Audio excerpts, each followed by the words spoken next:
Hello students, last video में हमने क्या किया था सर? हमने लास्ट वीडियो में एडमिशन ऑफ पार्टनर से रिलेटेड न्यूमेरिकल क्वेश्चंस को सोल्व किया था।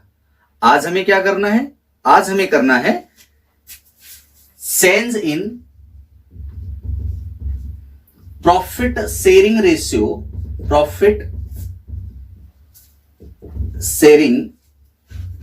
रेशियो बिटवीन या अमंग कह दे, अमंग एग्जिस्टिंग पार्टनर्स। इसका मीनिंग क्या हुआ? वर्तमान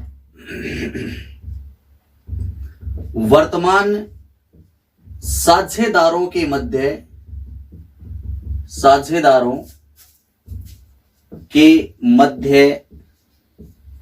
लाभ विभाजन अनुपात में परिवर्तन। साझेदारों के मध्य लाभ विभाजन अनुपात में परिवर्तन। तो इस टॉपिक को आज हमें डिस्कस करना है। तो आपकी जानकारी के लिए मैं बता देता हूं कि जब साझेदारों के मध्य लाभ विभाजन अनुपात में परिवर्तन होता है तो उस समय सारे वही एडजस्टमेंट करते हैं जो अपन ने एडमिशन ऑफ पार्टनर में पीछे अपन ने किए थे। देखिए यहां वर्तमान साझेदारों के मध्य लाभ विभाजन अनुपात में परिवर्तन का अर्थ क्या है? जैसे मान लो ए, बी और सी तीन साझेदार हों एक फर्म में और इनका लाभ विभाजन अनुपात 5:3:2 दिया हुआ हो, तो इसका मतलब इनके बीच ए, बी, सी के बीच जो साझेदारी समझौता हुआ था उस समझौते के अनुसार ए, बी, सी को लाभ 5:3:2 में विभाजित करने थे। अब उन्होंने कुछ समय बाद ये निर्णय लिया कि अब लाभों को भविष्य में 3:2:5 में विभाजित करेंगे। तो यहां देखिए, जब साझेदारों के मध्य लाभ विभाजन अनुपात में परिवर्तित होता है तो किसी साझेदार को त्याग करना पड़ता है और किसी को फायदा भी हो जाता है। देखो पहले इसको लाभ मिल रहा था 5, अब मिल रहा है 3, तो इसको क्या हो रहा है? 2/10 का त्याग करना पड़ रहा है। 10 कहां से? ऐसा टोटल दोनों अनुपातों का टोटल 10 है। यहां देखो 3 में से 2, पहले 3 था अब 2 है तो 1/10 का यहां इसको त्याग करना पड़ रहा है। पहले इसका 5 था, अब पहले 2 था 5 है तो इसको 3/10 का फायदा हो रहा है। तो देखो इसको तो हो रहा है फायदा और इन दोनों को क्या करना पड़ रहा है? त्याग। तो इन दोनों को त्याग कितना करना पड़ रहा है सर? 2 + 1 यानी 3/10 का त्याग करना पड़ रहा है इन दोनों को और उतना ही इसको फायदा हो रहा है। तो जितने कुछ साझेदार त्याग करेंगे उतना ही एक साझेदार को फायदा होगा। बस इतनी बात आपको ध्यान रखनी है कि किसी साझेदार को अगर फायदा होता है तो किसी साझेदार को यहाँ पे त्याग भी करना पड़ता है। बाकी लेखांकन, समायोजन है, जनरल प्रविष्टियां सारी ठीक वैसे ही करनी है जैसा एडमिशन ऑफ पार्टनर में की थी। अपन इसका एक क्वेश्चन करेंगे। आप देखेंगे क्वेश्चन नंबर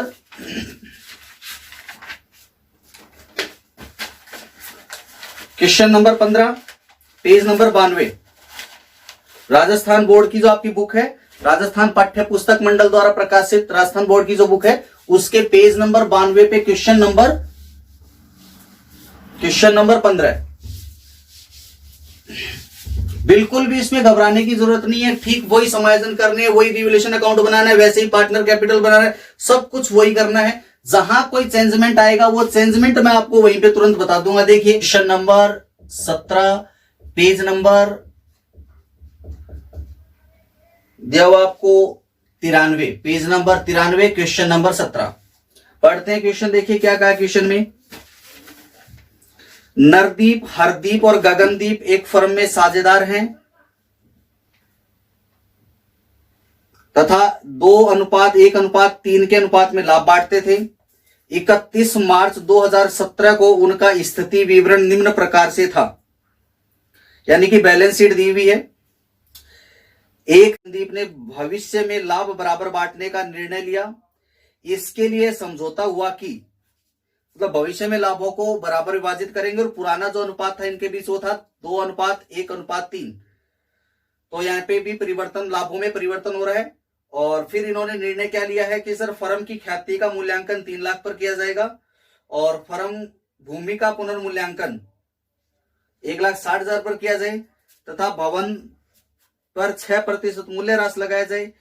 12,000 के लेनदार दावा नहीं करेंगे तो उन्हें अपलिखित कर दिया जाना चाहिए और पुनर्मूल्यांकन खाता पूंजी खाता था पुनर्गठित फर्म का चिट्ठा तैयार कीजिए, यानी स्थिति विवरण तैयार कीजिए। साझेदारों के पूंजी खाते व पुनर्गठित फर्म का स्थिति विवरण तैयार कीजिए। तो देखिए प्रश्न को एक बार हम फिर से समझ लेते हैं। यहाँ पे प्रश्न में क्या क्या पॉइंट्स दिए हुए हैं। पहला पॉइंट बोला हुआ है कि सर 3 पार्टनर थे। कौन कौन 3 पार्टनर थे? एक था नरदीप, एक था हरदीप और एक था गगनदीप।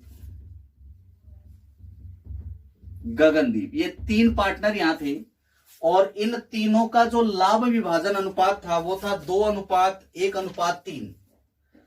2:1:3 ये इनका लाभ विभाजन अनुपात था। फिर इन्होंने निर्णय लिया कि भावी लाभों को ये बराबर अनुपात में वहन करेंगे। तो ये इनका कौन सा अनुपात हो गया सर? ये इनका पुराना अनुपात हो गया, यानी कि ओल्ड रेशियो हो गया। और नया अनुपात इनके बीच क्या? न्यू रेशियो क्या रहा सर? न्यू रेशियो रहा समान, 1:1:1 ये इनके बीच में न्यू रेशियो है। इसके बाद क्या कहा गया प्रश्न में कि इसके लिए इन्होंने कुछ निर्णय लिए हैं और हमें क्या बनाना है सर? हमें बनाना है इसमें पुनर्मूल्यांकन खाता, पूंजी खाता और स्थिति विवरण बनाना है।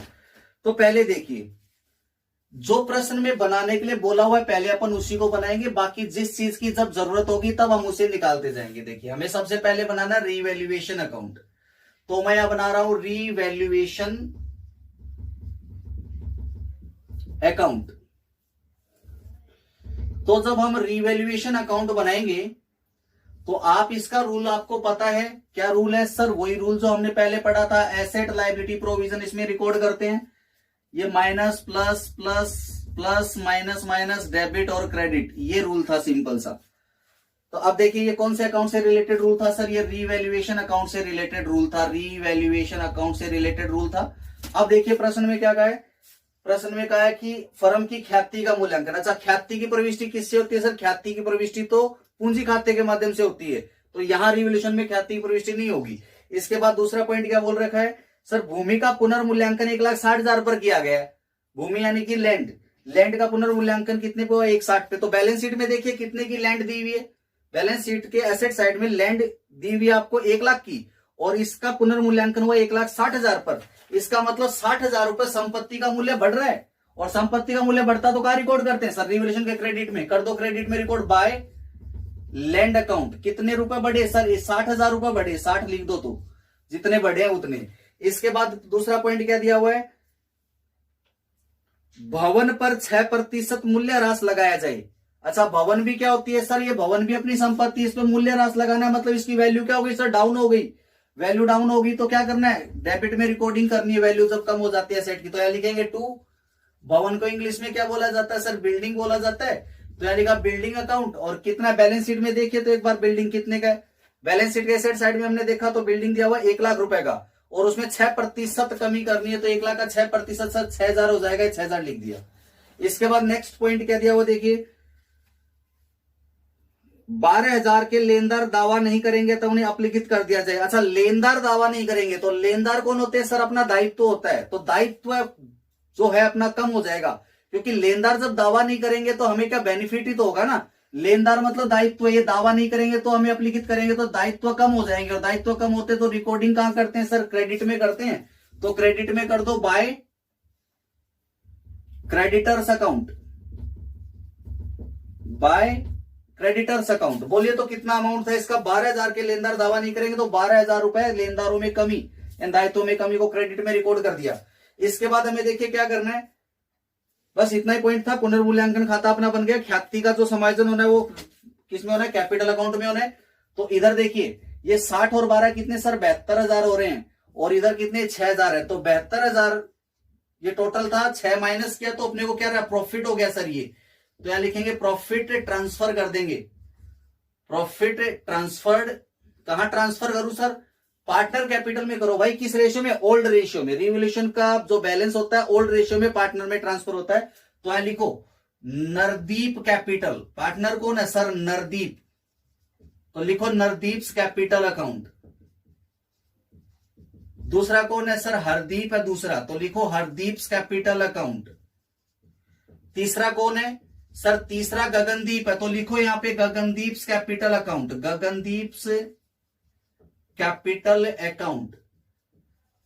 अब इनमें जो लाभ होगा वो इनके कौन से अनुपात में बटेगा सर? रिवोल्यूशन का जो लाभ हानि होता है वो पुराने अनुपात में बढ़ता है, तो पुराने अनुपात में बांट देंगे, तो 72 में से 6 माइनस किया तो सर कितना आया? 66,000 आया।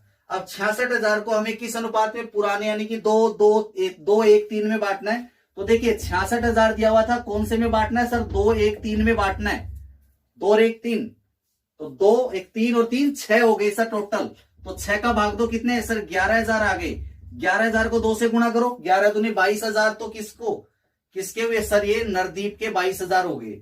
और 11,000 को 1 से गुणा किया तो 11,000 किसके सर? ये हरदीप के हो गए।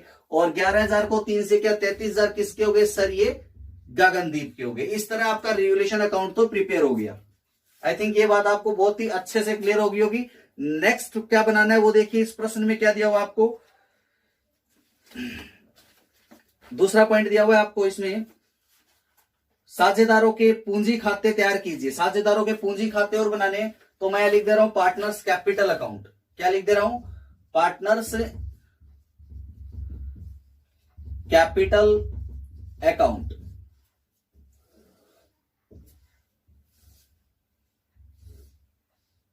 कौन है सर? नरदीप, हरदीप और गगनदीप 3 पार्टनर हैं। ठीक है, 3 कॉलम हो गए। कौन था सर? नरदीप, हरदीप और एक और था कौन? गगनदीप। तो ये था नरदीप,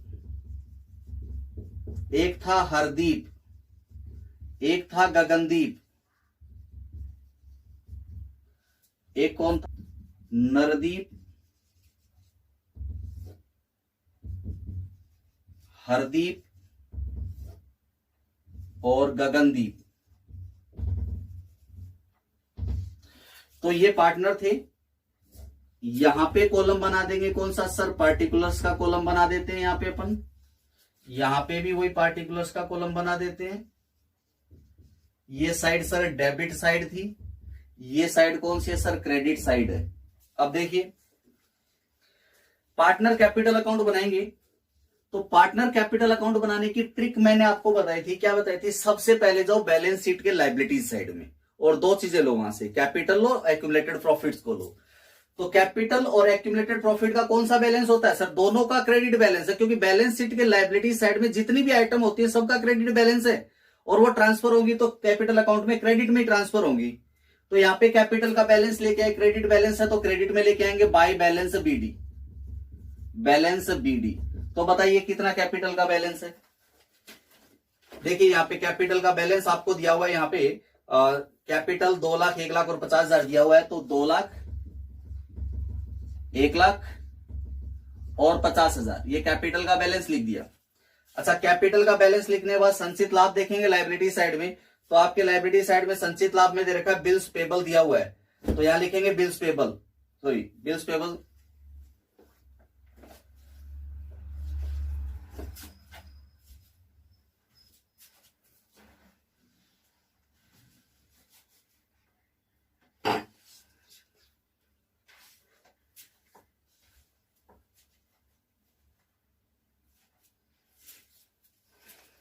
बैलेंस शीट के लायबिलिटी साइड में देखिए संचित लाभ में क्या दिया हुआ सर? जनरल रिजर्व दिया हुआ है 60,000 रुपए का।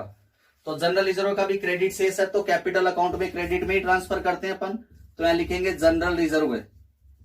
ठीक वैसे ही बनाना है जैसे आपने एडमिशन पे बनाया था, इसमें कोई दिक्कत नहीं है, सेम पॉइंट है, सेम तरीका होगा बनाने का, सेम ट्रिक होगी। तो 60,000 का जनरल रिजर्व था। आपको पता है ना संचित लाभ को किस अनुपात में बांटते हैं? बिल्कुल पता है सर, संचित लाभों को पुराने अनुपात में विभाजित करेंगे 2:1:3 में। तो 60,000 के यहाँ पे संचित लाभ है, इनको पुराने अनुपात 2:1:3 में बांटना है। तो 60 ये टोटल 6 हो गए, 6 का भाग दिया सर 10,000, 10 यानी 1,000 आया। 1,000 को 2 से सॉरी 10,000 आया। 60 में 6 का भाग दिया तो कितना आया सर? 10,000 आया। 10,000 को 2 से गुणा किया तो 20,000 हो गया, और इधर 10,000 को 1 से गुणा किया तो 10,000 हो गया, और फिर हमने 10,000 को 3 से गुणा किया तो सर ये 30,000 हो गया। तो इस तरह से आपने क्या किया? जनरल रिजर्व को भी ट्रांसफर कर दिया। अब देखते हैं कोई संचित हानि, तो एसेट साइड में देखते हैं कोई संचित हानियां है क्या? तो एसेट साइड में कोई संचित हानि दी हुई नहीं है, तो संचित हानि और ट्रांसफर नहीं करना। अब एसेट साइड में गुडविल भी नहीं है अगर आप लिखित करना हो तो। इसके बाद रिवैल्यूएशन अकाउंट में जाएंगे। देखिए रिवैल्यूएशन में कहीं आपने कैपिटल लिखा है क्या, ट्रांसफर एंट्री करनी है रिवैल्यूएशन अकाउंट से, बिल्कुल लिखा है सर, ये लिखा to profit transfer, Nardeep capital, Hardeep capital, Gagandeep capital लिखा हुआ है। तो इनकी ट्रांसफर एंट्री करो। देखो यहाँ पे नरदीप कैपिटल, यहाँ पे क्या हो रहे हैं, क्रेडिट हो रहे हैं, क्योंकि इनके पहले क्या लगा हुआ सर, 2 लगा हुआ है इनके पहले, तो ये हो रहे हैं क्रेडिट। तो इनके क्रेडिट में एंट्री करो बाय। कहां से आ रहे हैं ये आ रहे हैं सर रिवैल्यूएशन अकाउंट से। तो लिखो यहाँ पे रिवैल्यूएशन से लेके आए हैं भाई अपन इनको, तो यहाँ लिखेंगे रिवैल्यूएशन अकाउंट लिखेंगे। यहाँ पे कितना है सर, 22 11 33, तो यहाँ लिख दिया 22,000, 11,000 और 33,000। अच्छा जी, इतना काम कर देने के बाद आपको क्या करना है सर, नीचे इंफॉर्मेशन में आना है, वहां से गुडविल और कैपिटल एडजस्टमेंट की एंट्री करनी है। तो देखिए गुडविल के बारे में क्या बोल रखा है प्रश्न में, गुडविल के बारे में बोला हुआ है फर्म की ख्याति का मूल्यांकन 3 लाख पर किया गया। पहला पॉइंट नंबर कह दिया हुआ है कि फर्म की ख्याति का मूल्यांकन 3 लाख पर किया गया। ख्याति के लिए करने में प्रविष्टि, तो आपको ध्यान होगा कि ख्याति के लिए जब हम प्रविष्टि करते हैं तो वो त्याग अनुपात में करते हैं। तो सबसे पहले त्याग अनुपात ज्ञात करेंगे।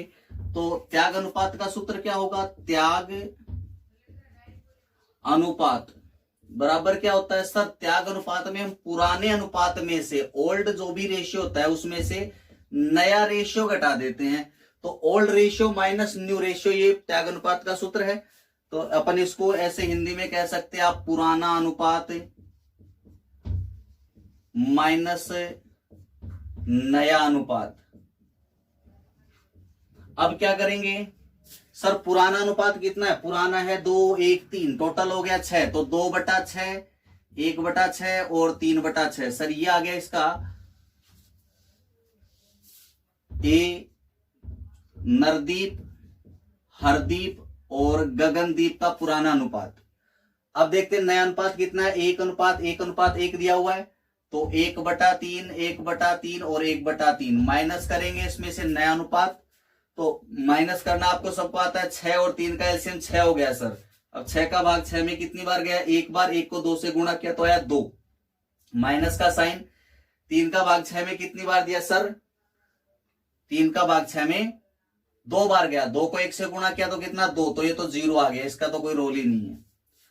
मतलब क्या है कि एलसीएम का मतलब होता है कि हर की संख्या बराबर होनी चाहिए।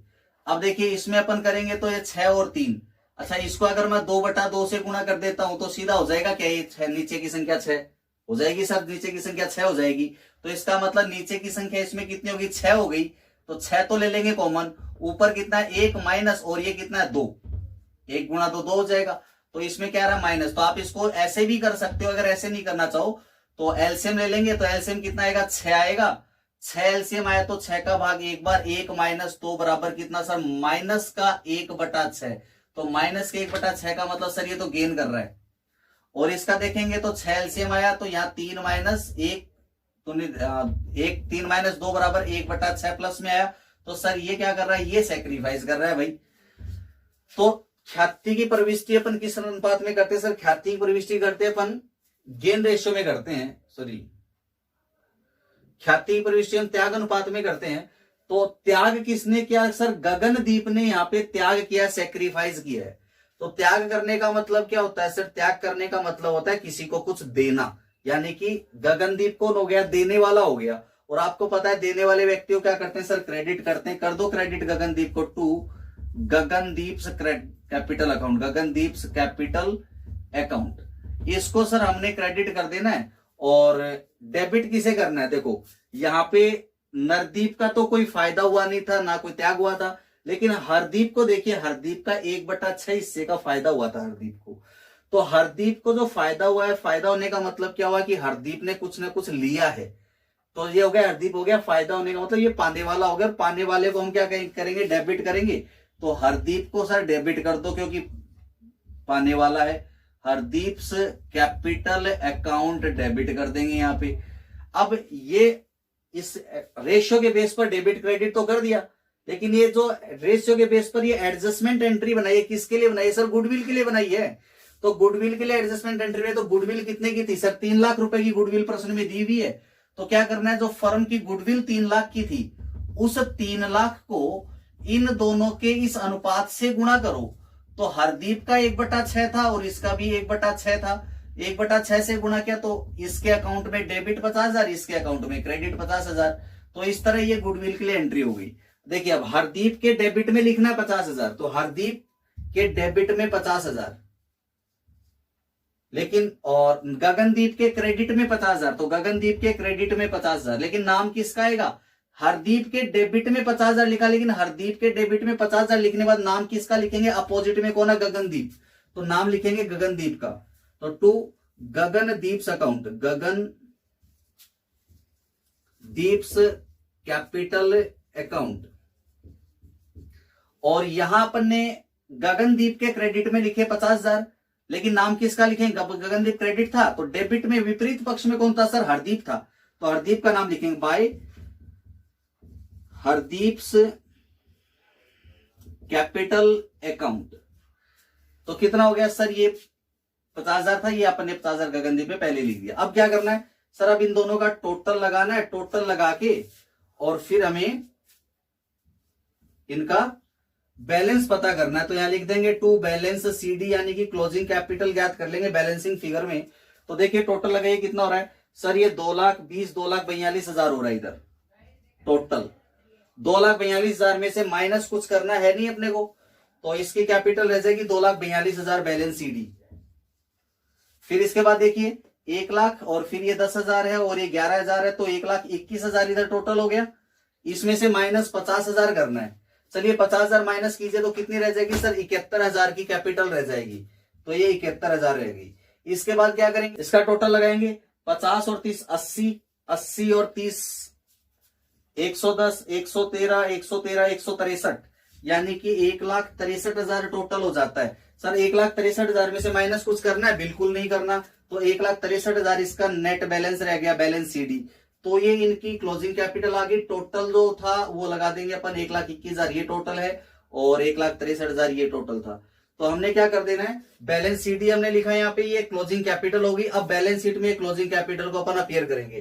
तो आपने बनाया रिवोल्यूशन अकाउंट और पार्टनर कैपिटल अकाउंट बनाया, और गुडविल के लिए एडजस्टमेंट एंट्री पास करनी है। और एडजस्टमेंट एंट्री हमेशा याद रखना, इस बात को लिख लो अपने नोटबुक में कि जब भी तुम्हें नाम आए एडजस्टमेंट एंट्री का या एक एडजस्टमेंट एंट्री बनाने का, तो हमेशा एडजस्टमेंट एंट्री होती है gaining partners capital account debit to sacrificing partners capital, यानी जिस पार्टनर को फायदा होता है उसको डेबिट कर देते हैं, और जिस पार्टनर को जिसने त्याग किया, जिस पार्टनर ने त्याग किया उसको क्रेडिट कर देते हैं। बस इतनी बात आपको ध्यान रखनी है। आई थिंक आपको ये बातें दोनों समझ में आगे होंगे दोनों अकाउंट। अब क्या बनाना है? प्रश्न में कहा था कि पुनर्गठित फर्म का स्थिति विवरण भी तैयार कीजिए, तो मैं यहां लिख रहा हूं बैलेंस शीट एज एट। कब बनाना है? डेट दी हुई क्या क्वेश्चन में? सर इस प्रश्न में जो परिवर्तन हुआ था 1/4/2017 को हुआ था, तो 1 अप्रैल 2017 इसकी डेट है। और इस डेट को हमें क्या करना है सर? इस डेट को हमें बैलेंस शीट बनानी है। तो आपको पता है बैलेंस शीट में ये कौन सी साइड है सर? ये तो लाइबिलिटीज साइड है। और ये क्या है सर? ये अमाउंट है। ये क्या है? एसेट साइड है। और ये यहाँ पे अमाउंट है।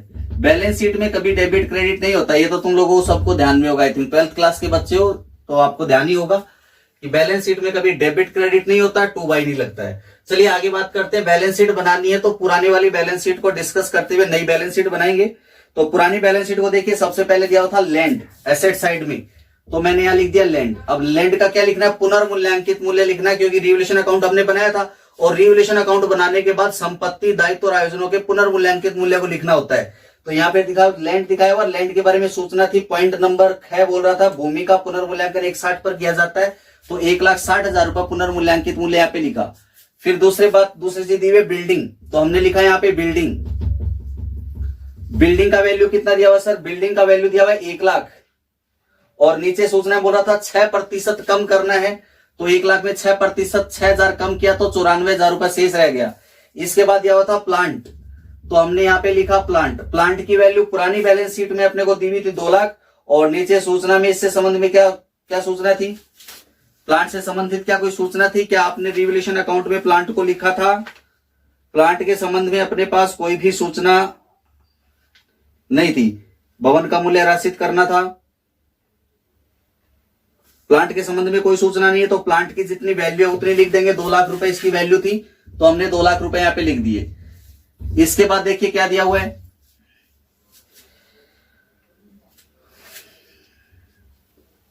प्लांट के बाद दिया हुआ स्टॉक, तो मैं यहां लिख देता हूं स्टॉक। स्टॉक की वैल्यू बैलेंस शीट में दी हुई है 80,000 और स्टॉक के संबंध में भी कोई सूचना नहीं थी, तो 80,000 रुपए स्टॉक की वैल्यू यहां पे पुटअप कर दी। स्टॉक के बाद पुरानी बैलेंस शीट में दिया हुआ है डेटर्स, तो यहां लिख दिया हमने डेटर्स, और डेटर्स की जो वैल्यू दी हुई है यहां पे वो है 60,000 दी हुई है, और इसमें भी कोई परिवर्तन नहीं था, तो सेम वैल्यू लिख देंगे यहां पे। इसके बाद है बैंक बैलेंस, तो बैंक बैलेंस जो है वो इस दिया हुआ अपने को 10,000 दिया हुआ है, और कोई भी कैश या बैंक ट्रांजेक्शन इस प्रश्न में नहीं हुआ। अगर कैश या बैंक ट्रांजेक्शन हुआ होता तो वो इसमें एडजस्टमेंट करते, अब कोई कैश या बैंक ट्रांजेक्शन हुआ नहीं, तो सेम अमाउंट पुटअप करेंगे। कितना वैल्यू था सर, 10,000 था, तो 10,000 अपन ने यहाँ पे पुटअप कर दिया। अब देखिए इनका लगाएंगे टोटल, इसका टोटल लगा लो। इतनी देर में यहाँ पे लाइबिलिटी साइड बना देता हूं। देखिए लाइबिलिटी साइड में क्या बता रखा है, क्रेडिटर्स दिया हुआ। सबसे पहला आइटम क्या दिया हुआ सर, यहाँ पे क्रेडिटर्स दिया हुआ है। कितने का क्रेडिटर था सर, 1 लाख रुपए का क्रेडिटर था, लेकिन इसके रिलेशन में एक इंफॉर्मेशन दी हुई थी, वो बोल रहा था कि 12,000 के लेनदार दावा नहीं करेंगे। तो 1 लाख में से 12,000 के लेनदार दावा नहीं करेंगे, तो हमारी लेनदार की राशि कितनी बची सर, 88,000 बची। 1 लाख में से 12,000 के लेनदार तो दावा करेंगे ही नहीं, तो 12,000 रुपए तो हमें किसी को देने ही नहीं है, तो हमारा दायित्व कितना बचा सर, 88,000 का दायित्व बचा, तो 88,000 दायित्व के दिखा दिए। इसके बाद था बिल्स पेबल, बिल्स पेबल भी अपना दायित्व है, ये अपन ने दिखा दिया। यहाँ पे बिल्स पेबल के रिलेशन में कोई इंफॉर्मेशन नहीं थी, तो कोई इंफॉर्मेशन नहीं, तो सेम वैल्यू जितनी बैलेंस शीट में थी पुराने वाली में वो शो कर दो। यहाँ पे बैलेंस शीट में 40,000 आ गए। अच्छा जी, इसके बाद क्या था, जनरल रिजर्व। अब रिजर्व क्या था सर, रिजर्व तो संचित लाभ था, जो कैपिटल अकाउंट में आ गया। बाई जनरल रिजर्व मतलब क्या हो गया, अपलिखित हो गया, और अपलिखित होने के बाद अब ये बैलेंस शीट में अपीयर होगा नहीं, तो इसका तो अकाउंट ही क्लोज हो गया। इसके बाद कोई नई इंफॉर्मेशन, नई चीज, कोई नई एसेट या नई लायबिलिटी अगर हो तो वो इंफॉर्मेशन में मिलेगी आपको। तो आपने कोई नई एसेट और नई लायबिलिटी इस प्रश्न में थी नहीं। अब आपको सीधा कैपिटल्स को लिखना है यहाँ पे, तो यहां मैं लिख देता हूं कैपिटल्स।